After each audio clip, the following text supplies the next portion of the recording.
যেভাবে বিমানে যে রাডার সিস্টেম আছে, এই যে সিস্টেম যেখান থেকে প্রতিহত করা যায়, সেই একের পর এক জায়গা পাকিস্তানের বিভিন্ন জায়গায় ছড়িয়ে রাখা হয়েছে। সেই জায়গাগুলো আস্তে আস্তে নিশ্চিহ্ন হয়ে যাচ্ছে।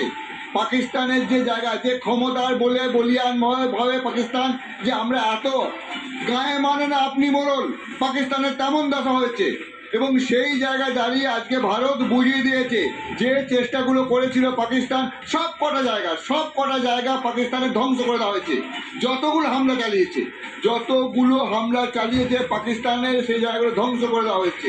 পাকিস্তান মুখে বারপাট্টাই করছে, এখনো বারপাট্টাই করে যাচ্ছে, মিথ্যে কথা বলে যাচ্ছে। ঠিক সেই জায়গাটায় হামলা হয়েছে। এই মুহূর্তে ভারতবর্ষের যে বাংলা কথা হচ্ছে, আমাদের যে সুদর্শন চক্র বলা হচ্ছে 400, সেখান দিয়ে পাকিস্তান ছিন্ন ভিন্ন হয়ে যাচ্ছে। কিন্তু মনে রাখতে হবে, ভারতবর্ষ এখনো বলছে তারা যুদ্ধ চায় না, যুদ্ধ নয়, তাদের একটাই লক্ষ্য, জঙ্গিদের খতম, জঙ্গিদের নিকেশ করতে হবে। কিন্তু